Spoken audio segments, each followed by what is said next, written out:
Good afternoon. Good afternoon. This is a momentous occasion, and this is an occasion that we should all be excited, jubilant, and happy about, because these young men and women have done something that this world has told them they cannot do.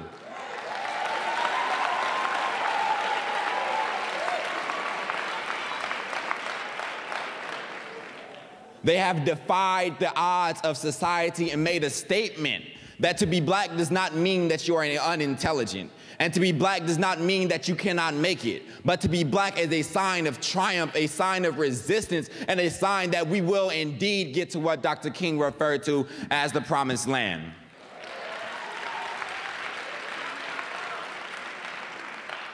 And so our theme today is proclaiming our freedom, paving the way for a better black America. Today, these young people commence a new path.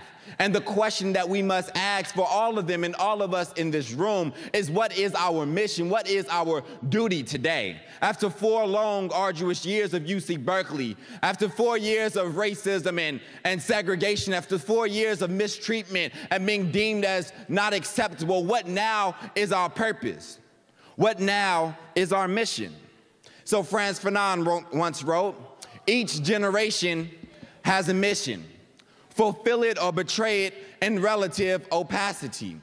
Each generation has a charge, has a mission, has something that they are destined to achieve." And so when we woke up this morning, all of us flipped on a light switch, and all of us put on some clothes, but none of us probably recognized that it was a black man by the name of Lewis Latimer that made it possible for you to turn on your light.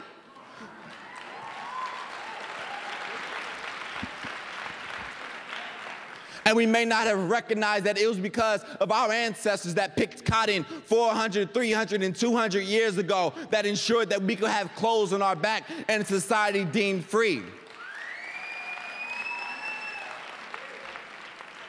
See, you can tell the mind of a man or a woman by the works that their hands produce. You know Lewis Latimer existed because you can turn on the light switch today and know that somebody made the sacrifice to make it exist.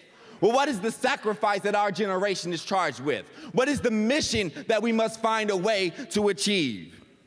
When we look around, yes, we are a graduating class of the #1 public institution in the world, and that is something to be happy about. That is something to be congratulatory about. But we should also recognize that the time in which we live demands that we take a new approach, a new system, and a new innovative way of making change in our world. What time are we in? And what must that dictate that we do? When we look around our society and we find that there are more black men in prison now than were enslaved in 1850. And we look around our society and we find that the highest rate of incarceration is among black women. And we find that Africa is in the same colonizer relationship that it was in 200 years ago. And we have to question, what must we do today? What must this generation do? And what charge will we be asked to fulfill?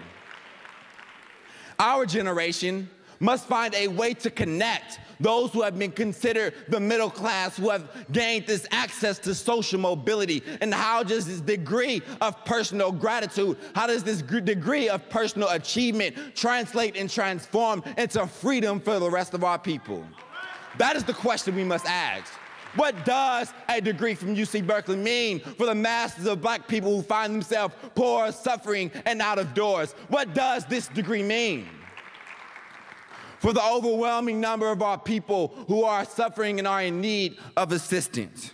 This degree means that we are charged for paving the way for a better black diaspora.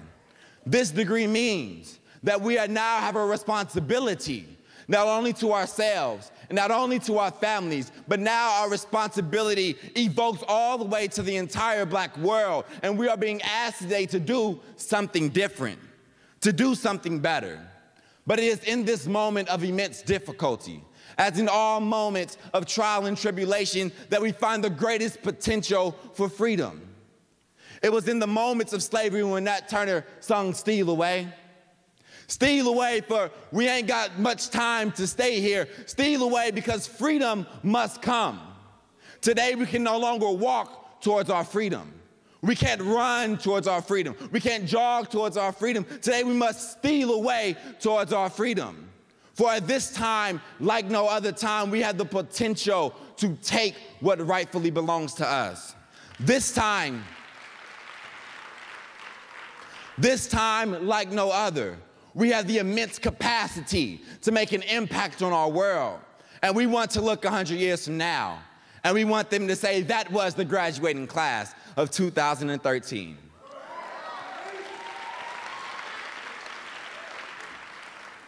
And so as I conclude, to borrow an analogy from Dr. Martin Luther King Jr., although this time has immense trial and immense struggle, there is no other time that I would rather live in.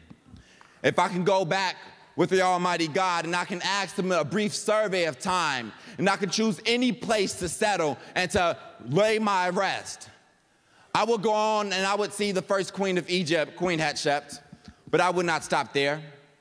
I will go on down and see King Tut building the pyramids that still exist today, and I wouldn't stop there. If I can go to the time when the first slaves were put on that good ship called Jesus, I would not stop there and stop slavery.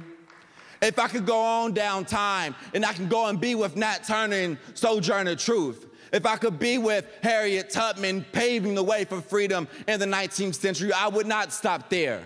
If I could go on down to the time and I could stop the bullet that killed Malcolm X and Dr. King, I would not stop there. If I could go on to the time when Barack Obama was elected as the president of the United States, I would not stop there either. I would come on right on down to this time. For there is no moment like the present, and there is no time more capable for change than now.